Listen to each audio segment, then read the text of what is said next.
Hey, bienvenue dans un nouveau vlog lecture. On est le mercredi 22 avril et ça fait un petit bout de temps que j'ai pas tourné de vlog, donc ça m'a un peu manqué parce que j'étais pas chez moi et il y a eu quelques rebondissements, notamment le plus gros rebondissement, j'ai un petit job. J'aurai des sous de côté pour m'acheter des livres et mentalement ça me soulage vraiment beaucoup. Mais je voulais me lancer un petit challenge de la palle, c'est-à-dire lire au moins 5 livres de ma palle avant d'acheter un autre livre. Ça permettra de faire de la place dans la palle et de pas accumuler voilà, sans vraiment lire. Surtout qu'il y a plein de livres qui me donnent envie. Après le truc c'est que j'ai déjà commandé un livre et normalement dans la semaine je pense je vais devoir aller le récupérer, sauf que j'ai pas encore payé le livre. Mais en fait du coup c'est du coup ce livre là je compte pas vraiment dans le challenge, je compte pas comme un livre que je vais acheter après avoir atteint l'objectif, parce que je le considère déjà comme acheté parce que je l'ai commandé même si je l'ai pas encore payé, tu vois. Mais c'était avant ce challenge là, c'était 2 semaines avant. Ça fera un petit bonus dans cette vidéo, mais voilà, j'ai quand même envie d'acheter d'autres livres, je sais pas, et j'ai trop hâte d'aller me procurer, d'aller prendre ce livre. Je sais pas quand ma commande, normalement si elle m'avait dit 15 jours, hier ça faisait 15 jours, je compte vraiment au millimètre près parce que je suis trop impatiente, j'ai envie de faire une vidéo entière analytique sur ce dernier coup de cœur en date parce que ça m'a tellement bouleversée et j'ai envie d'annoter tout parce que je l'ai lu en numérique. Et voilà, du coup j'ai trop hâte d'aller le chercher. Mais bref, pour l'instant, dans ce vlog là, il y a plein de livres qui me donnent envie dans ma palle. Donc ça va pas être très difficile pour patienter en attendant de pouvoir acheter un autre livre. Je suis en plein dans L'Indésirable de Sarah Water, publié chez les éditions 10-18. Ça fait partie de mon tout dernier achat, enfin que j'ai pu payer grâce à la carte cadeau d'une des personnes peut-être qui regardera cette vidéo. Voilà, si tu passes par là, merci encore beaucoup. J'ai bientôt fini. Je voulais le lire parce que j'ai eu un énorme coup de cœur pour Du bout des doigts de la même autrice. Et je pense que du coup j'avais eu de trop grosses attentes, surtout que ce livre-là n'a rien à voir, peut-être un peu au niveau de l'ambiance, t'es un peu dans un huis clos, dans un manoir où il se passe des choses bizarres et tout. Sauf que là c'est plus de l'ordre du surnaturel et j'avoue que c'est pas ça forcément que je recherchais. Donc je sais pas, apparemment à la fin il y a peut-être des rebondissements de malades, des surprises, des révélations qui font lire toute l'histoire sous un nouvel angle. Je sais pas, en tout cas Sarah Waters dans Du bout des doigts, elle m'a bluffé au niveau des révélations. Donc peut-être qu'elle pourrait nous en donner une petite ici, parce que pour l'instant il n'y a pas grand chose qui m'a vraiment surprise, qui m'a vraiment désarçonnée comme j'aurais voulu. Je sais pas.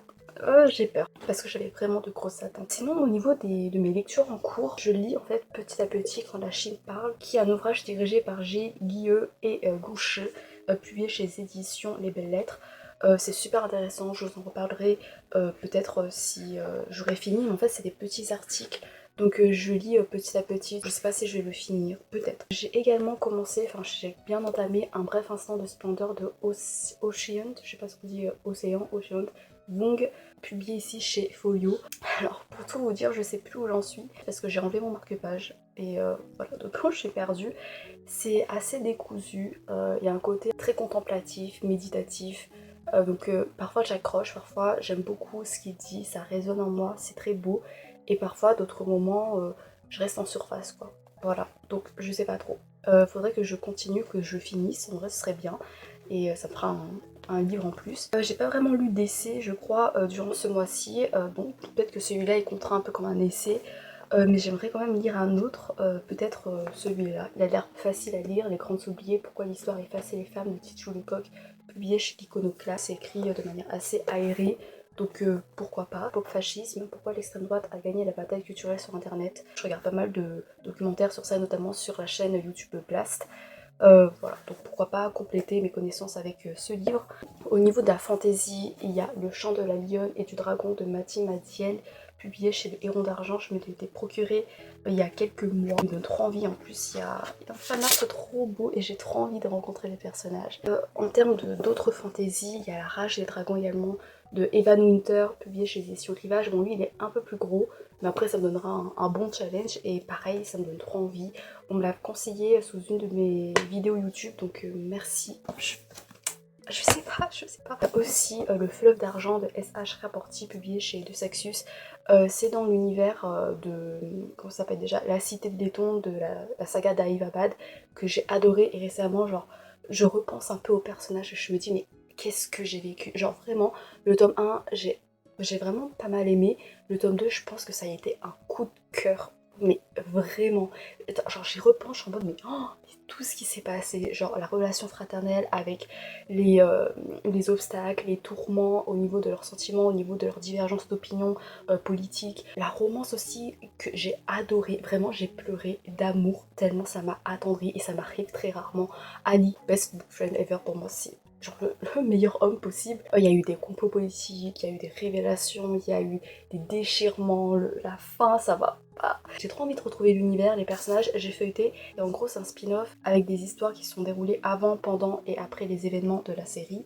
Donc voilà, ça peut être assez léger, j'espère qu'on va retrouver les personnages qu'on adore. J'ai feuilleté, j'ai vu qu'on retrouvait notamment l'héroïne Nari, donc c'est vachement cool et je me dis pourquoi pas. Un peu de fraîcheur avec enfin la suite de Hirayasumi de Keigo Shinzo publié chez les éditions Le Lézard Noir, ici le tome 7. On m'a offert, merci encore une fois, les tomes 7 et 8 et ils dorment dans ma palle. Ce serait le bon moment pour m'y remettre parce qu'il fait beau. Et en plus, avant chaque journée de boulot, j'ai le loisir de lire un peu au soleil parce que là il fait beau et j'arrive au boulot assez tôt. Du coup, j'ai 50 minutes de lecture de livres et ça me fait trop du bien. Et ça au soleil, ce serait parfait, mais j'ai peur de pleurer en public. Donc voilà tous les livres que j'ai envie de lire. On va voir ce que je vais sélectionner. Peut-être privilégier les livres que j'ai déjà entamés pour pas trop m'éparpiller. Mais en tout cas, celui-là, ce sera le premier bilan lecture de ce vlog-là. Et voilà, après ouais, j'ai un peu du mal à vraiment lire régulièrement parce qu'il y a d'autres choses qui se rajoutent, du coup le job, la broderie. Je suis sur un projet broderie qui me prend énormément de temps, ça va prendre je crois des semaines voire des mois tellement il est gros et c'est en lien avec mon dernier coup de cœur en date. J'essaie d'être régulière dans l'apprentissage des langues et voilà, ça réduit un peu mon temps libre pour la lecture, mais on va se débrouiller. J'ai hâte et j'arrête de vous prendre en otage pour ce clip là et je vous laisse. À tout de suite.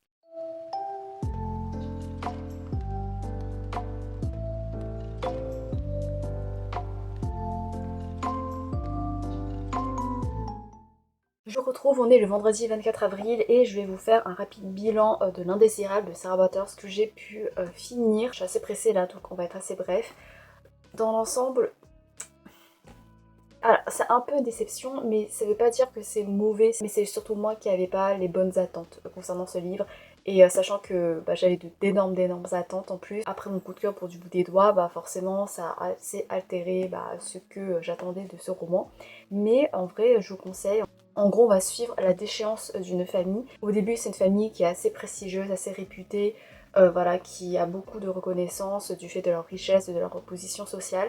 Et après la Seconde Guerre mondiale, il y a les mœurs et il y a la société qui vont évoluer et qui vont enlever de la reconnaissance à cette famille du coup. Et cette famille a du mal à vivre avec son temps. Et on va suivre du coup comment elle va subir une sorte de décrépitude inévitable. Et cette décrépitude va s'incarner notamment dans la maison dans laquelle ils vivent, parce que c'est une maison qui tombe en morceaux en fait, qui est insalubre. C'est assez glauque d'y vivre, et surtout que dans cette maison il va se passer des choses assez inexplicables, soit de l'ordre hallucinatoire, soit de l'ordre du surnaturel, on sait pas trop, il y a peut-être une raison un peu plus rationnelle à tout ça. Et on va suivre tout ça du point de vue du médecin de famille.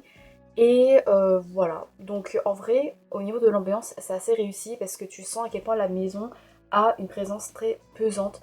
C'est une maison qui les encage en fait, qui empêche la famille d'évoluer avec la société. Ça les enferme, ça les tient à l'écart de la société et c'est un rappel constant physique de leur déchéance. On sent que ça fait peser sur eux également le poids de leur responsabilité en tant que famille, le fait que voilà, ils ne veulent pas laisser leur famille dériver comme ça et se refondre dans la basse population. Ils essayent de maintenir un certain honneur mais c'est difficile quoi. Et ils laissent toute leur existence être façonnée par cette maison-là en s'enfermant dedans, en ne voulant pas la quitter, en dépit du fait qu'il va se passer des choses assez glauques. Je vais pas spoiler mais c'est assez en écho avec les racines de leur famille, enfin avec des secrets de leur famille et tout, donc ça c'était plutôt bien fait. Ce qui m'avait également marqué, c'était la non-glamourisation dans les descriptions des personnages. Je sais pas comment dire, mais il y avait parfois un côté assez charnel, assez sensoriel, mais c'était pas de l'ordre du sensuel, c'était vraiment cru. Mais en fait, l'autrice, elle, comment dire, elle sublime pas les descriptions, genre quand il y a de l'attirance amoureuse et tout. C'est pas que c'est vulgaire, mais ça te donne pas envie en fait. En fait, l'autrice, elle est pas là pour marquer une tension amoureuse idéalisée ou voilà romantisée ou quoi. Non, c'est limite un peu dérangeant, tu vois. Et ça, j'ai bien aimé parce que bah, ça changeait de l'ordinaire et surtout que c'est pas une romance à proprement parler. Enfin, la tournure que les sentiments amoureux prennent à la fin, j'ai beaucoup aimé parce que ça ajoute une complexité psychologique supplémentaire qui est tout à fait pertinente dans ce contexte-là. Mais mon problème, c'est que je m'attendais à d'autres choses en fait. Je m'attendais à plus de surprises, à être bluffée par des révélations. En fait, je me méfiais de tout. Je me disais putain, mais c'est ça et tout. J'avais une hypothèse de malade. Et je me suis dit, mais si c'est ça, ce serait ouf en fait. Je serais un peu déçue parce que j'aurais deviné, mais ce serait ouf, ça referait lire le livre d'une toute autre manière. Et c'est pas du tout ça. Je sais pas, après il y avait peut-être des allusions à la fin qui m'ont échappé. C'est très possible. Mais j'avoue que je me suis un peu lassée vers la fin quand j'ai vu que ça allait pas vers là où je pensais. Donc les explications, j'étais ok. Après, voilà, je dis pas que c'est un mauvais roman, pas du tout, c'est juste que je l'ai pas lu au bon moment peut-être, j'ai lu après un énorme coup de cœur de chez l'autrice, donc voilà, ça a pas mal biaisé peut-être ce que j'attendais, malheureusement, mais je vous le conseille.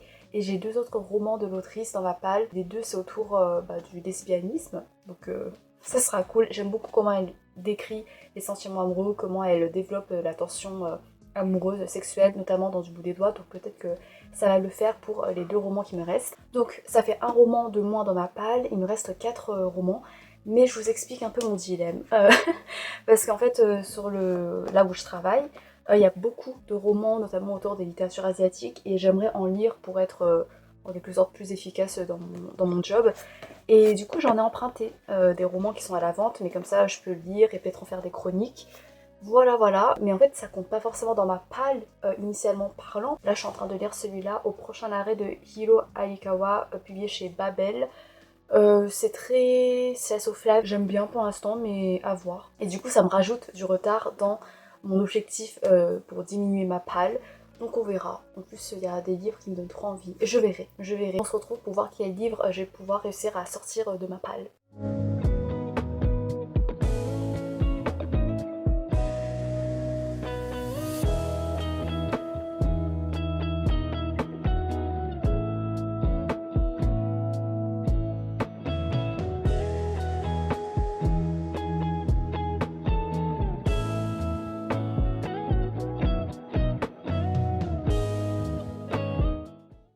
Hey, on est le samedi 25 avril et je vous prends très rapidement, pas parce que je pars à la Japotouch, parce que c'est le week-end de la Japotouch, mais parce que je pars au boulot. Donc ça va être la première fois depuis des années que je vais pas à la Japotouch ce printemps.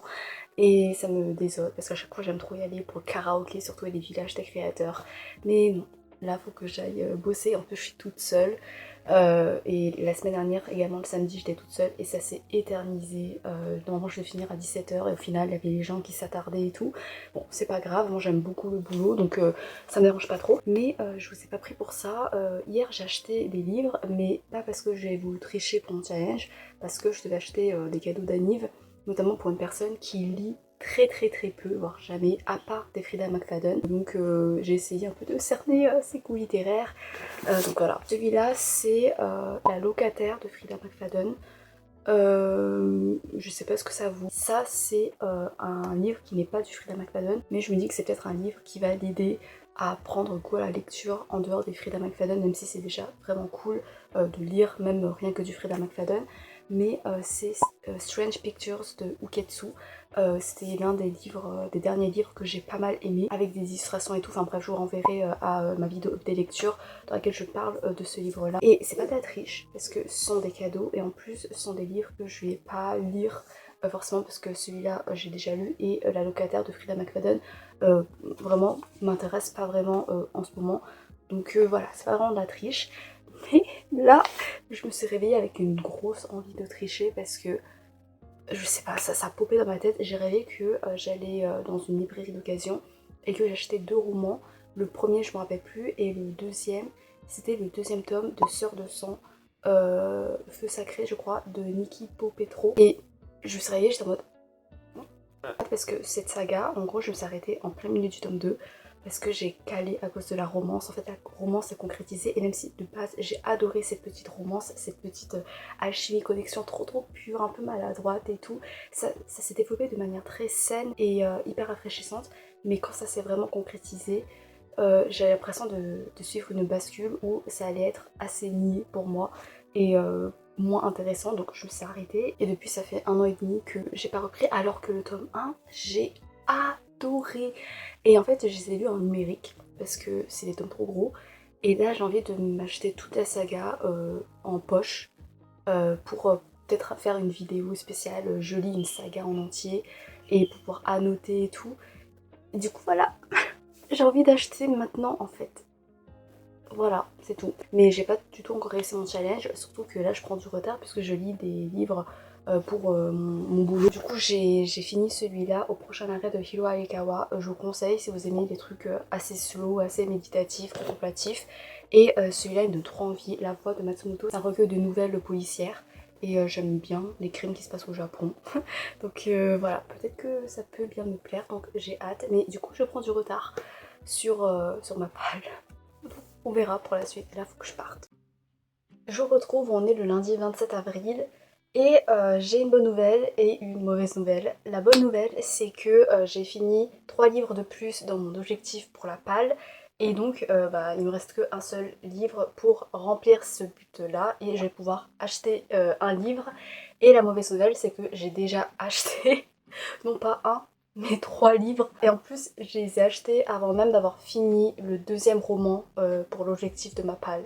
Donc il n'y a rien qui va, mais j'ai une très bonne raison. Je suis allée chercher des renseignements pour acheter, pas tout de suite, j'avais pas l'intention d'acheter tout de suite, mais pour acheter donc la trilogie intégrale de Sœurs de sang de Nikki Popetro, la trilogie qui est venue me tracasser dans mes rêves. Et j'ai découvert qu'il y avait seulement pour l'instant le tome 1 en poche, et le reste c'était en grand format et du coup ça m'a un peu trituré l'esprit parce que je voulais pas tout acheter en grand format à prix neuf parce que ça fait un peu mal au porte-monnaie. Du coup je suis allée voir sur Vinted et là je suis tombée sur une affaire en or, genre 15 €, donc 20 pour, avec les frais de port, mais 20 € du coup pour les 3 tomes intégrales en grand format. Et donc j'ai direct sauté le pas parce que j'avais peur que cette affaire me file entre les doigts et qu'il y ait quelqu'un qui les achète quoi. Voilà, c'est pour ça que je voulais pas repousser cet achat. Mais voilà, dans tous les cas, je vais remplir l'objectif dans la vidéo, promis. C'est juste que, bon, c'était pas vraiment... voilà, c'est pas vraiment dans l'ordre, quoi. Mais j'ai l'impression que c'est un peu un coup du destin, parce que la fille, elle avait posté son annonce 5 jours à peine avant que j'aille chercher ces livres-là sur Vinted. Et donc voilà, je me suis dit que c'était un hasard assez heureux, et je me suis dit que c'était un signe du destin. Voilà, normalement, j'espère que les livres ils seront en bon état, que c'est pas une arnaque, parce que ça me semble trop beau pour être vrai. Mais bon, on verra ensemble, j'ouvrirai sûrement le colis dans la vidéo. Au niveau des lectures, j'ai quand même lu 3 livres. En vrai, j'en ai lu 4 parce que comme je vous l'ai dit, j'ai lu un peu également pour mon boulot, en quelque sorte. Donc ici, j'ai terminé La Voix de Matsumoto, publié chez Piquet Poche. C'est un recueil de nouvelles autour de crimes, autour d'enquêtes policières. Mais la particularité, c'est que dès le début, tu connais l'identité du coupable, du meurtrier. Et en l'occurrence, c'est souvent le narrateur lui-même qui est le meurtrier et qui essaye de concocter le crime parfait. Donc on va voir comment il va réussir à s'échapper ou non et si on va l'attraper et comment il va être attrapé. Donc ça c'était plutôt cool, c'était en l'occurrence le mécanisme des premières nouvelles. Et après j'avoue que c'est un peu redondant pour moi. Mais voilà, donc je le conseille si vous voulez un truc un peu pour vous divertir. Il y avait des histoires qui étaient bien pensées. Ensuite, j'ai terminé Un bref instant de splendeur de Oh Cheon-wung, publié chez Folio, ici en poche. Alors c'est un livre que je redoutais un peu parce que l'écriture est très, je sais pas comment dire, très poétique, très éthérée. Ça instaure vraiment une dimension assez onirique.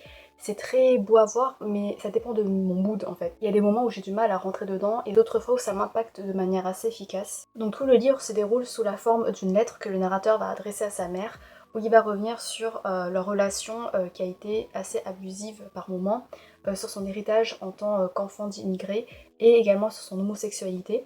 Et toute la partie autour de l'immigration, ça m'a beaucoup touchée et beaucoup parlé, puisque voilà, je suis un peu concernée. Enfin, en plus, c'est une famille vietnamienne voilà, qui a migré dans un autre pays, dans une nouvelle culture. Et donc ça a parlé de ces enjeux autour des dialogues intergénérationnels entre les parents, les grands-parents qui eux sont immigrés et l'enfant qui lui est né directement à l'étranger.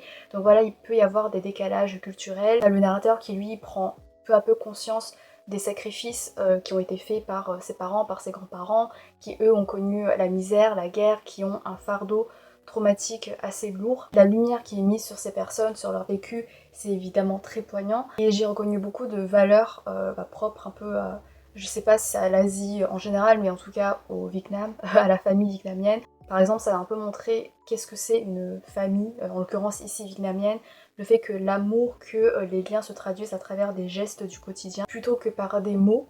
Et en général, même les mots, ils sont parfois assez crus, assez rudes. Mais du coup, je trouvais que ça rajoutait une dimension humaine assez saisissante et très parlante pour moi. Surtout que l'auteur, il met souvent pause sur des petits détails pour montrer que ces petits détails, ils sont pleins de sens par rapport à ce qui forge l'existence de quelqu'un, ce qui forge l'identité de quelqu'un. Et en fait, ça rajoute évidemment une dimension qui est assez contemplative, assez méditative. Pour ça, l'auteur, il étudie beaucoup les mots, ça se voit, enfin, je sais pas comment dire, mais il joue beaucoup avec les mots. Il exploite le pouvoir des mots pour traduire ses sentiments de manière la plus juste possible. Il va souvent créer des liens entre des éléments assez épars, entre la nature, entre, je sais pas, des objets du quotidien, etc. Il arrive à utiliser des éléments anodins pour produire un écho intime à sa propre condition, comme s'il voulait décliner son histoire personnelle, l'histoire de ses parents, de ses grands-parents, ses questionnements d'identité, etc. à une échelle plus large et universelle pour toucher même les personnes qui sont pas forcément concernées par ça. Et encore une fois, en fait, ça rajoute quelque chose de, de très humain, mais c'est également porté par le fait qu'il a une écriture qui est très poétique, qui est limite éthérée, onirique, en dépit du fait qu'il y a des descriptions qui sont assez crues. Ouais, je sais pas comment dire, mais ça rentre dans le vif. Il essaye de rendre compte d'une véritable réalité, en dépit du fait que voilà, on est dans une atmosphère qui semble très contemplative, qui semble très poétique. Et malgré tout, il arrive à rendre son récit authentique comme pourvu d'une certaine spontanéité, parce que les réflexions elles sont amenées de manière assez décousue, comme s'il écrivait dans l'urgence en fait, comme si en fait cette lettre c'était une sorte de reflet de lui-même et qu'il avait peur d'oublier des choses, comme si c'était un moyen cathartique pour lui de déverser. Du coup ça participe à ce rapport de proximité que toi en tant que lecteur, que lectrice, t'as l'impression d'entretenir avec le narrateur. Donc voilà, en fait c'est un récit qui est très riche. Enfin, il y a beaucoup de passages qui m'ont marqué, qui m'ont vraiment impacté, où j'avais même les larmes aux yeux, enfin, notamment concernant la famille, concernant l'héritage d'immigrés évidemment. Je vous conseille, mais je sais pas si ça va me marquer dans le temps. C'est un livre à relire peut-être à certaines périodes de ta vie, parce que c'est un livre assez particulier, mais en tout cas je suis très contente d'avoir enfin pu découvrir sa plume, et je sais qu'il vient de sortir un nouveau livre qui parle, je crois, d'une relation qui a l'air très touchante entre un jeune homme et une vieille dame. Mais voilà, en fait, ce livre, c'est un gros pavé et j'ai pas complètement succombé à sa plume, genre je reste quand même assez intimidée par voilà, son univers. Voilà, j'essayerai peut-être à un moment donné, mais j'avoue que ouais, là, c'était assez particulier comme lecture, même si parfois il y avait des anecdotes où voilà, ça me passait un peu au-dessus parce que voilà, j'y voyais pas trop d'importance, mais en même temps, c'est ça qui faisait la richesse de son œuvre, c'est qu'il y avait plein de choses pour contenter pas mal de monde. Ça peut toucher des gens à degrés variables. Et voilà, donc je vous conseille. J'ai rapidement lu Pop Fascisme, comment l'extrême droite a gagné la bataille culturelle sur internet de Pierre Plotu et Maxime Massé, publié chez les éditions Divergence. Le titre parle de lui-même, hein, ça parle de la manière dont l'extrême droite va s'approprier, va envahir les médias, les réseaux sociaux pour propager leurs idées immondes. Il y a beaucoup d'exemples, il y a beaucoup de noms par rapport à tout ce qui est de la désinformation, par rapport à la récupération politique de plein de choses. Donc ça c'est intéressant, mais j'avais pas forcément l'impression que ça m'ait particulièrement enrichi par rapport à d'autres choses qui m'ont complété dans ces réflexions, dans ce sujet-là. Par exemple, j'ai regardé pas mal de vidéos de Blast, de Mediapart, etc. Et du coup, il y avait pas mal de choses dont j'étais déjà consciente et qui étaient présentes dans ce livre, mais donc ça m'a pas forcément voilà, enrichi, même si en vrai c'est un bon complément parce que ça met vraiment des noms concrets sur des affaires concrètes, voilà, sur ce qui s'est passé par rapport aux actions de l'extrême droite, donc ça c'était cool. Voilà, ça se lit très vite. Tu sens que c'est un essai qui est vraiment militant, engagé, parce que tu sens à quel point les auteurs ils ont la haine quoi. Enfin, ils sont dégoûtés de certaines progression, de certaines évolutions dans la société, dans la politique et tout, et ça se comprend, donc ça c'était marrant, entre gros guillemets. Et d'ailleurs je suis désolée si vous entendez du bruit, mais j'ai lu le tome 7 de Hira Yasumi de Keigo Shinzo publié chez Le Lézard Noir, j'ai enfin continué. Bah j'aime trop, j'aime trop. J'ai pleuré, mais en fait je pleure à chaque tome. Et au début j'avais un peu peur parce que ça faisait presque un an que j'avais pas continué Rayasumi. Et j'avais peur d'avoir perdu cette familiarité, cette proximité que je ressentais avec les personnages. Et en fait non, c'est revenu très vite parce que dès le départ, enfin tu redécouvres, tu retrouves les personnages dans leur vulnérabilité, dans leur faiblesse, de manière tellement réaliste. Et notamment ici on va parler un peu du monde de l'art, des études d'art et comment c'est super difficile de te détacher de la pression extérieure, du fait de te comparer aux autres, de développer un complexe d'infériorité qui peut te nourrir d'envie, de jalousie, et ça peut te distancer en fait de tes amis, de tes proches. Et je trouve que c'est tellement humain, surtout à un jeune âge où tu es en train de te construire, où t'es pas encore sûr de ta voix, de la voix à prendre. Et le fait que l'auteur il mette en scène ce genre de sentiments, je trouve que ça permet de déculpabiliser et d'ouvrir à la communication, parce que là c'est vraiment ça qui est fort, c'est que ça invite à la communication, au fait de montrer ta vulnérabilité, parce qu'avec les bonnes personnes ça peut que bien se passer. Et voilà, donc il y a aussi le côté où l'art ça te permet également de repousser tes limites, de te challenger et d'explorer un peu ta valeur. Mais comme j'ai dit, c'est difficile de ne pas lier ta valeur au regard extérieur si t'as pas assez de reconnaissance par rapport au jugement extérieur.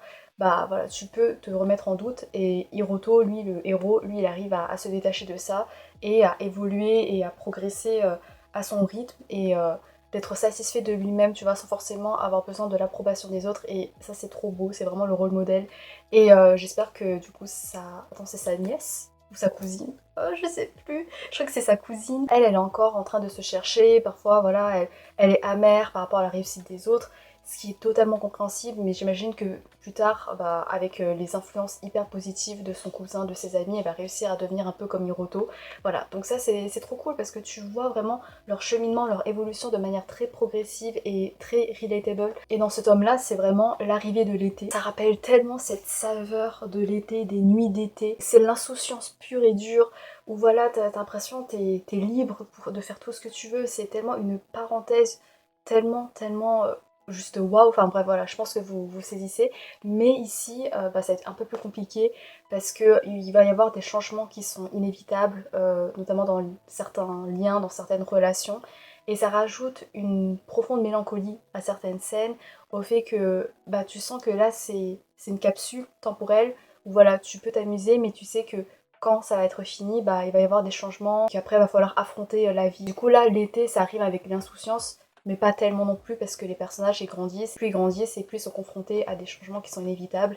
Et ça fait mal un peu. Et ouais, il y a ce côté un peu doux, amer, quoi, dans lequel tu te reconnais, quoi, parce que plus tu grandis, voilà, on a tous connu ça. Et encore une fois, là, c'est encore une fois une invitation à trouver le bonheur dans les plaisirs simples de la vie, voilà, à savourer l'inutile. Et en vrai c'est hyper important, ça sonne cliché mais c'est hyper important. Après il y avait des moments où j'étais en mode wow, c'est trop beau et tout, mais il y a des moments où j'arrivais pas trop à relate, notamment le fait de se promener sous la canicule. Genre ils arrivaient à prendre du plaisir à se promener alors qu'il faisait archi chaud, mais moi mais jamais de la vie, moi ça m'assomme encore plus. Il y a un personnage et genre il se promène, il arrive à se détendre, à voilà se détacher de la pression et tout, en se promenant pendant 4 heures sous la canicule, mais jamais de la vie. Enfin, voilà, du coup là j'ai pas trop vibé avec lui, mais sinon en dehors des autres trucs, enfin les relations qui sont tellement bien mises en avant autour de l'amitié, le fait qu'il y a des relations en dehors des liens du sang qui peuvent être forgées, qui peuvent tellement t'impacter, qui peuvent t'inspirer, même de manière éphémère ou quoi. Enfin, c'est... En fait, à chaque fois, ça montre de manière tellement sublime, et c'était beau, et j'ai pleuré. Et j'aime trop parce que maintenant que j'ai mes propres exemplaires, je peux annoter, tu vois, je peux marquer mes trucs et tout, et du coup, je peux personnaliser, et ça fait trop du bien. Mais... et l'amitié aussi dedans, ça m'a trop fait pleurer. Ça m'a trop fait pleurer, l'évolution de l'amitié, confrontée voilà, aux désillusions un peu de la vie d'adulte. C'est poignant, c'est beau et c'est poignant, et j'ai pleuré, mais c'est doux. J'ai le tome 8 et je voulais trop me précipiter pour le lire, mais je vais patienter et je mettrai dans un autre épisode d'Objectif de Pâle, je pense, parce que Sinon, je sais pas, mais j'ai hâte de continuer. Donc il me reste un livre à lire.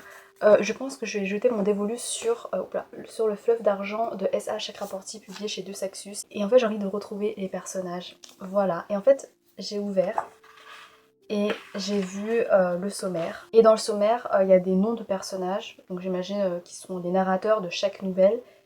Et je suis trop contente.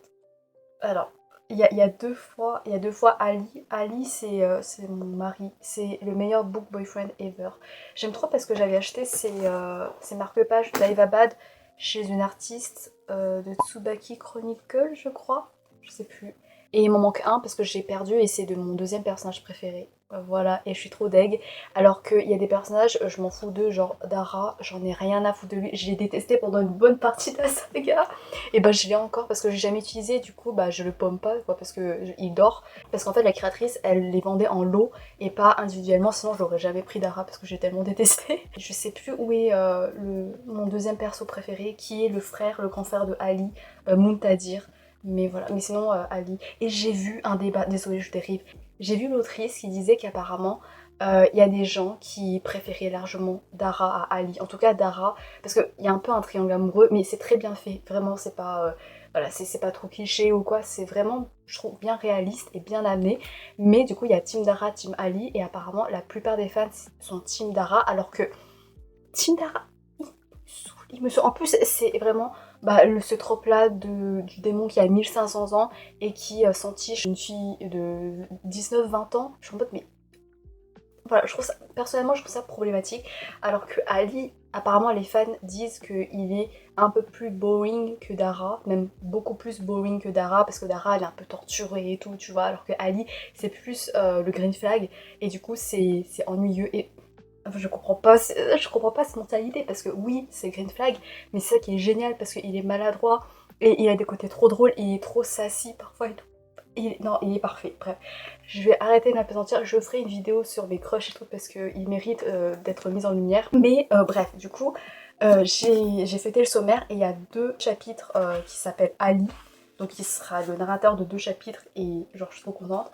Après il y a Dara, lui, il a que un seul chapitre, je suis trop contente, je vais le skipper, non je rigole. En vrai Dara, je comprends son succès en vrai, parce que psychologiquement son histoire c'est cool, c'est juste que son histoire avec Nari, avec l'héroïne, son histoire d'amour là, ça m'a trop cringe, parce que je suis en mode mais t'as 1500 ans, t'as pas d'autre chose à foutre quoi. Enfin, bref. Après il y a les personnages, je me rappelle plus qui c'est, je sais plus. Il y a Muntadir qui est le grand frère de Ali, j'adore, il est 2 fois aussi. Je suis bénie. J'ai repoussé cette lecture parce que j'avais peur que, comme ça fait quelques années que j'ai terminé la saga principale, et ben en fait je me rends compte en lisant ce livre que je suis plus forcément si affectée que ça par ce qui arrive aux personnages, par les retrouver.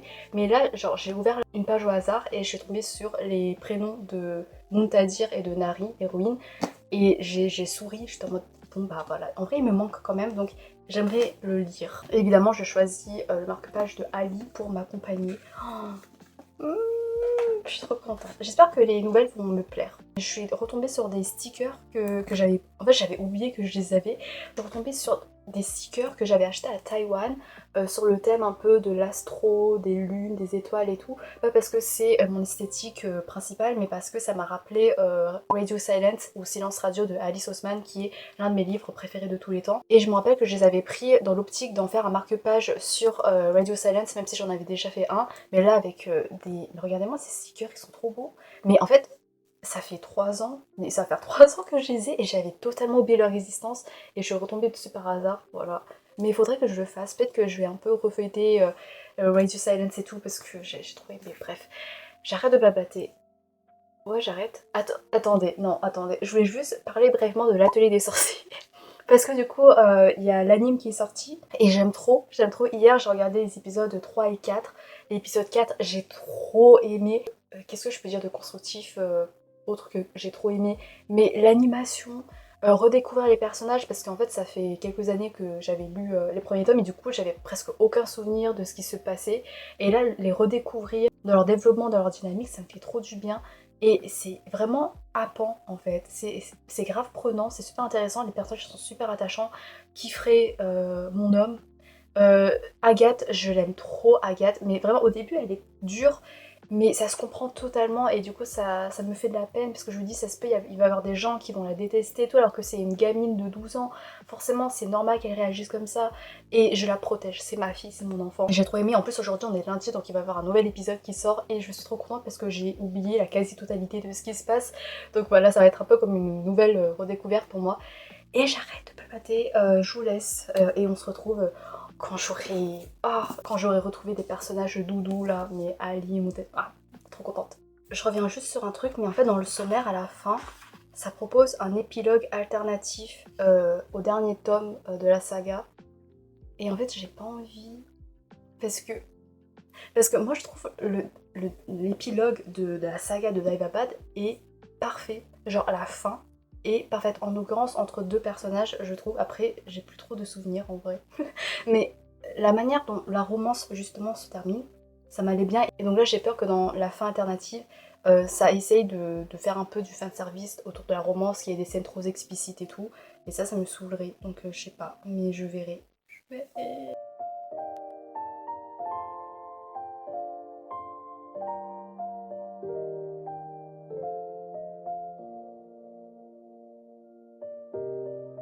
Je viens de terminer la première nouvelle et en vrai je m'attendais à rien, mais j'ai pas mal aimé parce que je me suis attachée à un personnage, mais en fait j'ai aucun souvenir de lui dans la saga principale. Et du coup j'ai envie de relire la saga pour le redécouvrir, pour mieux profiter de lui comme il le mérite, parce qu'il a l'air trop épou. Après c'est un personnage dans le passé qui est mort 20 ans avant le premier tome, donc je sais pas si ça vaut le coup, mais j'ai aucun souvenir de lui, alors que c'est un personnage très très secondaire, mais quand même important dans le lore. Et là, il m'a foudroyé le cœur, le bébou. Putain, c'est trop rageant. Genre, je m'attache à lui dans une nouvelle un peu spin-off, quoi.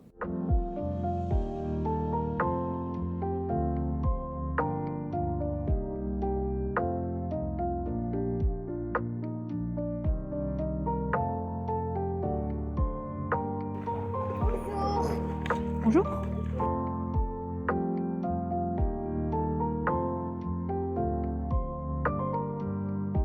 J'aime trop, j'aime trop. Il y a plein de petites anecdotes entre les personnages et je redécouvre des personnages qui ne m'avaient pas du tout marqué dans la saga parce qu'il y avait plein de trucs qui se passaient. Et là, le fait de pouvoir genre se concentrer juste sur eux parce que le lore est un peu plus épuré, parce qu'il y a moins de détails et tout, ça fait trop du bien, j'aime trop. Et il y a plein de petites anecdotes avec Ali, avec Montadir, Zainab, avec leur relation fraternelle. Et je suis en train de pleurer et tout. Bref, voilà, j'aime trop, je passe un trop bon moment. En plus, il fait beau et tout. Je suis en train de regarder le nouvel épisode de l'Atelier des Sorciers, épisode 5, et la manière dont ils ont animé le pouvoir de Kifré. J'ai tremblé, j'ai sué, Waouh! Oh my god! Ah! C'était magnifique. Mais tu m'étonnes que l'anime il ait pris 7 ans de production. Voilà, c'est tout. Je voulais juste réagir, regarder un petit son.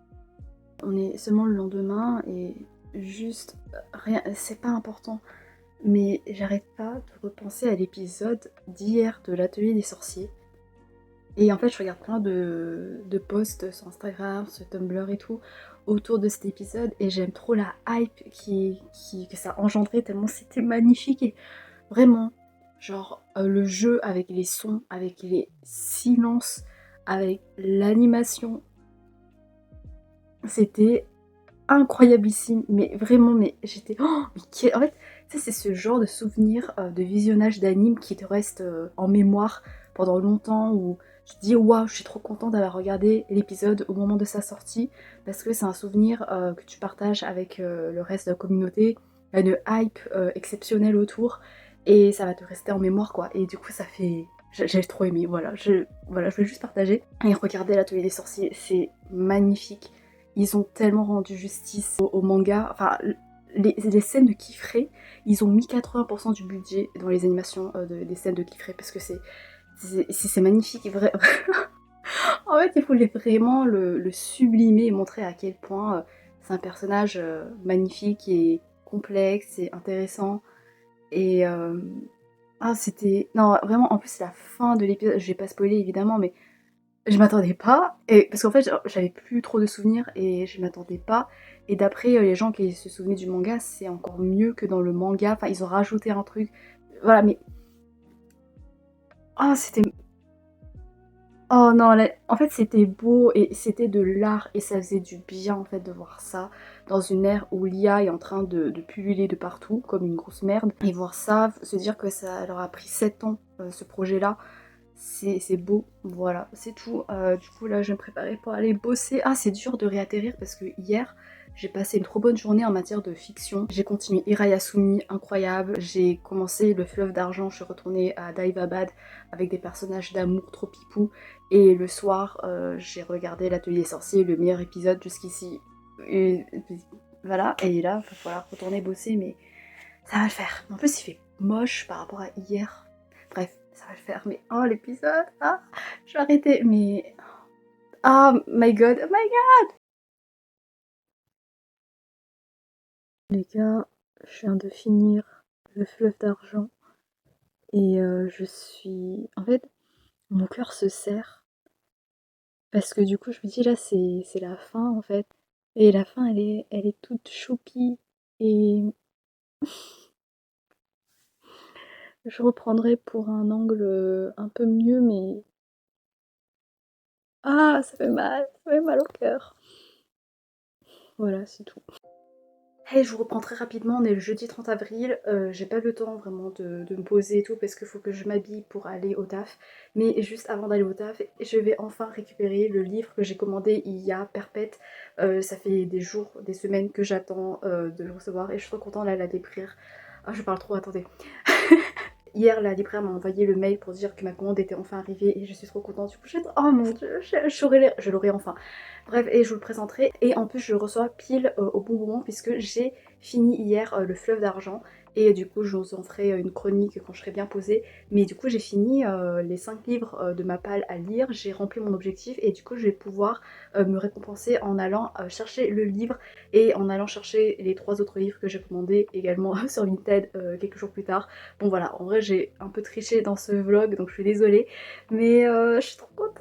Oh mon dieu, oh j'aurai je vais pouvoir bien annoter, enfin faire la vidéo que je veux pour rendre hommage à ce livre et je suis trop contente. Bref, je vous reprendrai quand j'aurai... Oh, je suis juste trop contente, j'arrive. Oh, voilà.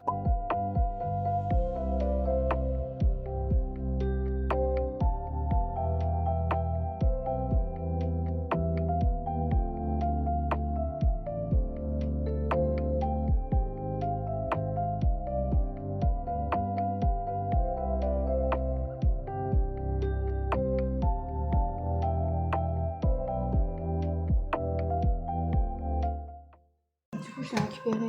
J'aimerais également me renseigner pour d'autres commandes, enfin pas pour les commandes de suite, mais pour envisager des commandes. Ça s'appelle Lord of Mysteries. C'est traduit du chinois. Et, ok, d'accord, je reviendrai. Ouais, ça marche. Ça marche. Merci beaucoup, Bonne au journée. revoir. Nous sommes le vendredi 1er mai. Je reviens pour faire le bilan de cet objectif accompli. L'objectif des 5 livres à lire de ma palle. Avec en plus une très bonne lecture, Le Fleuve d'Argent de S.A. Chakraborty. J'ai passé un trop bon moment. Et en fait, pour continuer Le Fleuve d'Argent, je me suis enfin penchée sur l'annotation du tome 2 de la saga. Parce que j'avais pas vraiment fini d'annoter. Parce qu'en gros, j'avais lu en numérique.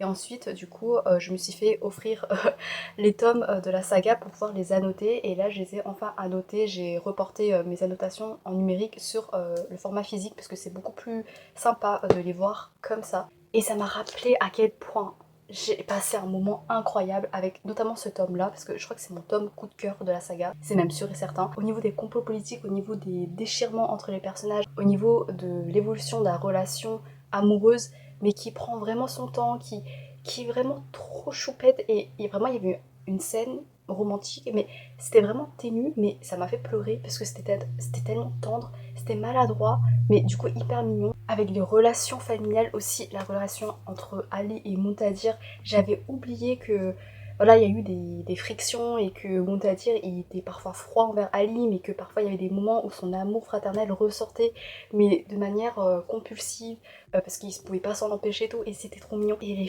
la fin, elle...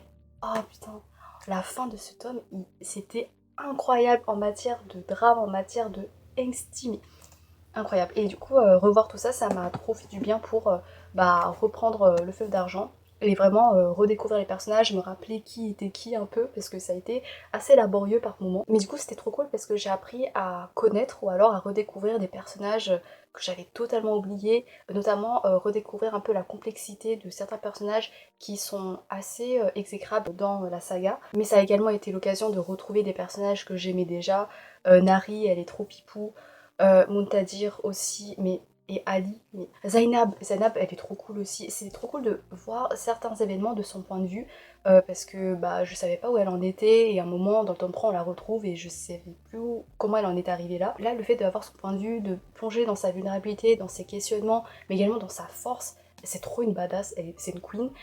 Et Ali, voilà, pour moi, c'est l'homme parfait, genre le book boyfriend parfait, le book boyfriend de mes rêves.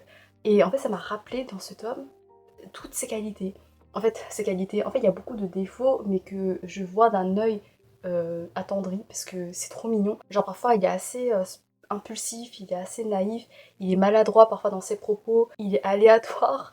C'est un nerd, mais vraiment, en fait, c'est un gros nerd, et parfois, il déballe des connaissances. En fait, il est tellement passionné, culturellement, intellectuellement parlant, que voilà, il déballe des trucs et tout, alors que tout le monde s'en tape. Et genre, je trouve ça trop mignon, mais également il est hyper attentionné et en fait il minimise beaucoup ses actions tellement romantiques, attentionnées et tout que c'est trop mignon parce que je sais pas comment dire, mais il est très humble en fait. Puis c'est quelqu'un qui est rempli d'idéaux, qui est courageux, qui est gentil. Enfin, ça a l'air d'être des qualités bateau pour un protagoniste, mais je trouve que c'est pas forcément acquis, tu vois.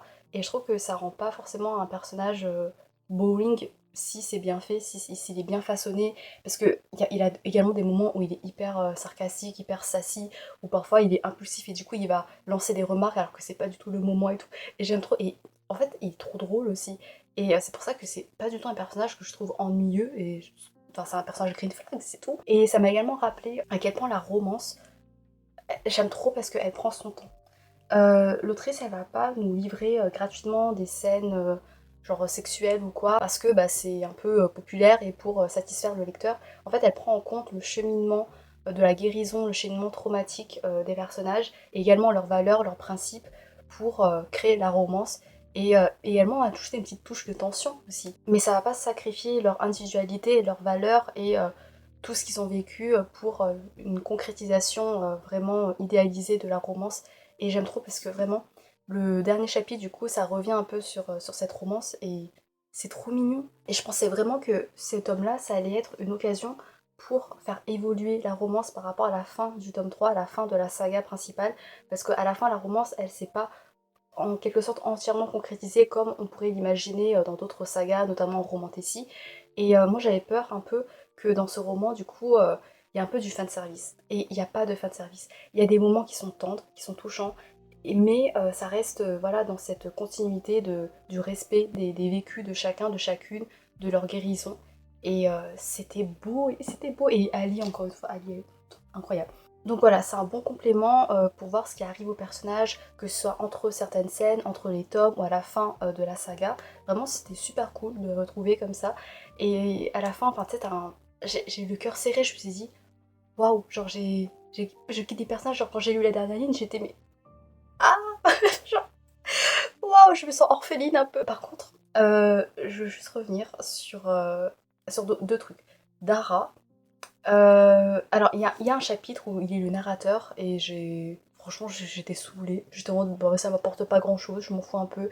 Il parle un peu de son attirance pour Nari, je suis en mode t'es un démon de 1500 ans là, pourquoi tu... Voilà, bref, hein, je vais pas revenir dessus. Ça m'a saoulée, j'ai pas vu ce que ça apportait d'autre. Mais après, il y a un autre chapitre qui parle de lui, et j'avoue que ça a attisé ma curiosité. Et j'avoue, parfois il est drôle. En fait, détaché de son histoire avec Nari, je trouve que c'est un personnage qui est vraiment cool, vraiment fascinant à voir. C'est juste que, comme il y a eu de la romance et tout, ça m'a blasé assez tôt de ce personnage. Donc c'est dommage en fait. Ça a vraiment gâché mon appréciation du personnage. C'est pour ça que maintenant j'ai une dent contre lui. Parce que et je rapproche de la lassitude, du dégoût que j'ai pu ressentir, notamment dans le premier tome vis-à-vis de lui, parce que je l'ai vraiment pas aimé. Mais là, du coup, il y a eu de nouvelles facettes de lui qui émergent, en tout cas des facettes de lui dont j'avais pas forcément fait attention dans la saga, et c'était assez agréable. Et on a un épilogue alternatif, et encore une fois, j'avais peur que ça parte sur du fanservice, que par exemple ça offre une autre conclusion amoureuse et tout. Enfin, je sais pas, je m'attendais à un truc assez léger, et je suis deg parce que cet épilogue alternatif en fait débouche sur une nouvelle quête, débouche sur une relation potentiellement lesbienne. En tout cas, il y a des sous-entendus, il y a une attirance entre les deux femmes qui commence à émerger. Et j'ai envie de suivre cette quête en fait. J'ai envie que l'autrice continue la saga, mais à travers cette quête, parce que du coup, il y a une dynamique entre un nouveau trio qui se compose, un trio assez original, tu vois, où je me dis, il y a tellement un bon potentiel pour notamment créer de nouvelles dynamiques amicales, une nouvelle complicité, enfin, ce serait trop cool. Et voilà, du coup, j'en suis ressortie frustrée, enragée, parce que je me dis, mais je veux la suite en fait. Et donc, ça a été une bonne surprise, cette fin alternative, parce qu'au final, ça m'a mis l'eau à la bouche, et ça m'a donné envie de lire la suite, de continuer avec les personnages, et ça a fait émerger de nouveaux charmes un peu à l'univers. Donc voilà, j'ai vraiment passé un super moment. Et du coup, j'ai fini, j'ai rempli l'objectif, je suis trop contente. Et hier, comme je vous l'ai dit, je suis allée récupérer. Alors, il est trop beau, juste, il est incroyable. The Poet and Press de Shantao, mon dernier coup de cœur en date. La texture, c'est un peu, je sais pas comment dire, c'est un peu gratiné, on dirait un peu du tissu, et ça rentre un peu dans le thème. Et là, c'est en relief avec le ruban, là, et, euh, et le titre. Et j'aime trop la composition. Et en fait, j'avais hésité à l'acheter entre plusieurs exemplaires. Il y avait la version reliée en hardback avec un jaspage en doré, c'était plus cher, et en plus je me disais, bah ça me sert à rien parce que je suis pas trop attachée à ce genre de décoration, tu vois. Et je trouve qu'en paperback, c'est beaucoup plus malléable et pratique. Et j'étais tombée sur l'édition, je crois que c'est All Crate, je sais plus, parce qu'il y a plusieurs éditions collector, mais en tout cas une des éditions qui j'ai vraiment hésité à l'acheter, mais ça aurait été sur Vinted en occasion. Enfin, en occasion, ça reste très très cher, voire plus cher que normalement la box initiale, parce qu'il y avait des illustrations incroyables en page de garde, qui étaient très parlantes par rapport à l'histoire, quand on connaît l'histoire. Et je voulais trop l'acheter, mais ça allait me revenir à 70 €, tu vois. Du coup, bah, je me suis dit non, sois économe, sois rationnel, tu n'as pas besoin de ça. Et du coup, bah, je suis aussi contentée de la version brochée, mais en fait, je suis trop contente. Je trouve que j'ai trop bien fait, parce que je la trouve trop belle. Il y aura une vidéo spéciale coup de cœur qui va arriver. Il y a déjà une vidéo EP lecture où j'en parle déjà un peu, mais j'ai trop hâte de tourner ma vidéo coup de cœur. Mais du coup, il va falloir que je relise un peu pour vraiment approfondir mes... J'ai perdu, je sais plus ce que je voulais dire, mais vous m'avez compris. Et je retombe sur des moments dans la relation entre les deux frères que j'ai trop aimé là. J'aime trop. Oh, j'aime trop. Bref. Ah oui, et j'ai également, pour annoter, j'ai reacheté des post-it transparents. Voilà. Je trouve que ça va bien. Ça irait bien avec le ton. Voilà, j'arrête de blablater et je vous reprendrai pour peut-être un petit bilan final sur les lectures que j'ai pu effectuer dans ce vlog et avec la réception des 3 tomes de Sœurs de Sang. J'ai trop hâte de recevoir, bon là c'est férié du coup je vais pas le recevoir là, mais j'ai trop hâte de recevoir et de déballer avec vous et vérifier si ils sont en bon état.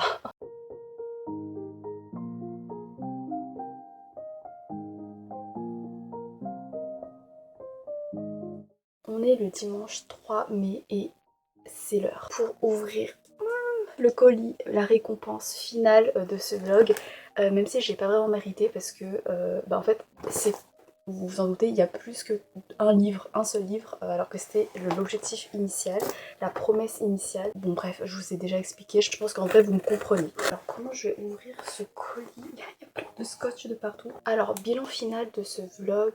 Je trouve que c'est assez satisfaisant, ça a été pas mal varié. J'ai pu lire du roman gothique, un livre un peu plus contemplatif. J'ai retrouvé des personnages que j'ai adorés, que ce soit en fantasy ou en manga. et on a parlé de l'extrême droite. Donc voilà, c'est assez varié comme ambiance. Et en plus dans l'ensemble j'ai passé de bons moments de lecture, même pour l'Indésirable qui a été un peu une déception, mais en vrai ça a été trop cool, genre j'ai lu au soleil, c'était trop agréable. Après dans cette palle, c'était pas les livres les plus vieux, les plus anciens de ma palle. Je les ai pas eu forcément depuis longtemps. Le plus ancien ça a été le Fleuve d'argent, donc ça je suis vraiment contente de l'avoir sorti. Mais sinon les autres ça a été assez récent, genre 1 an tout au plus. Mais quand même, une victoire reste une victoire. Après le truc c'est que du coup j'ai lu 5 livres, j'ai ôté 5 livres de ma palle, mais j'en ai acheté 4 de plus. Avec The Poet and Press et les 3 livres de cette boîte. Et The Poet and Press ça va être une relecture. Donc en fait j'ai déjà lu, donc ça va pas vraiment intégrer ma palle. Et les livres de cette trilogie, bah, je vais les lire assez rapidement pour en faire un vlog. Donc ils vont pas normalement s'éterniser dans ma palle. Donc normalement ça va pas trop charger ma palle de nouveau. Ah, ça pue. Ouais, elle est super bien emballée. Et pour les prochains épisodes concernant ce challenge là, j'ai déjà des envies d'achat en tête. J'ai envie de lire Lord of Mysteries, qui est un web novel chinois qui a été adapté, édité en anglais. J'ai essayé de le lire mais il n'y avait pas encore eu de traduction de publication officielle, mais j'y arrive pas parce qu'en fait il y a tellement d'informations que c'est pas agréable à lire quand il n'y a pas une bonne mise en page. Et là en format physique je me dis que peut-être que j'accrocherai bien parce que vraiment cette saga ça me donne trop envie. Je me dis si j'accroche je vais vivre l'une de mes expériences de lecture les plus intenses et les plus mémorables ever. Et j'ai envie d'accrocher, mais le début c'est tellement laborieux parce que c'est que de l'infodump en fait. Tu te familiarises avec l'univers mais de manière trop forcée en fait. Enfin, il n'y a pas assez d'action et tout, c'est trop chiant. Honnêtement c'est trop chiant. Du coup là je sais qu'en anglais il y a les 3 premiers tomes qui sont sortis. Peut-être que je me contenterai d'abord d'acheter les 2 premiers tomes, histoire d'en faire un vlog où voilà, j'essaye de plonger pour de bon dans l'univers avant d'acheter le reste des tomes. Et sinon il y a le nouveau tome des aventures de Nico D'Angelo dans l'univers de Percy Jackson. Je sais plus comment ça s'appelle, mais il faut que je le lise parce que Nico D'Angelo c'est l'un de mes persos préférés. Il est juste là, il est trop mignon, il est là, j'aime trop. Et il y a le dernier tome de Persona de Yelena. Évidemment j'ai le tome 3. Je sais pas si je les lis à part, les tomes 3 et 4. Sachant que ce sont les derniers tomes. Ouais, elle a vraiment bien emballé. Alors, oh, c'est le premier tome. Ah, ils sont vraiment neuf hein, en vrai. Bon, ils sont un peu... J'ai plus les mots, je suis désolée. Mais, wow, ils sont gros. Oh, ils sont gros. Mais ils sont... je suis trop contente. Le premier tome, il est quasi parfait, il est très bon. Ah, là c'est le 3e tome, je vais pas lire le résumé. Il est... Bah, il est un peu... Les pages, elles sont un peu... J'ai plus les mots. Et c'est un peu corné, voilà, c'est ça le mot. Pourquoi je commence à feuilleter alors que c'est 3e tome et j'ai même pas fini le 2. Et le 2e tome... Waouh. Oh, en vrai, c'est trop classe. Je suis en train de me noyer dans les papiers journaux, là. Papa, je vais me les enfiler dans un gros vlog. Mais regardez-moi ça, attendez. Là, il y a environ 650 pages. Là, il y a 750. Et là, il y a 750 à peu près. Il y a 2150 pages à peu près, en quelque sorte. J'ai trop hâte, j'ai trop hâte. Et en plus, ouais, ils sont en bon état. Et pour 19 € et quelques, là, franchement, une bonne affaire quand même. Voilà, donc j'ai fièrement triché dans le premier épisode de ce challenge, mais sans regret, parce que, genre, ça vaut le coup.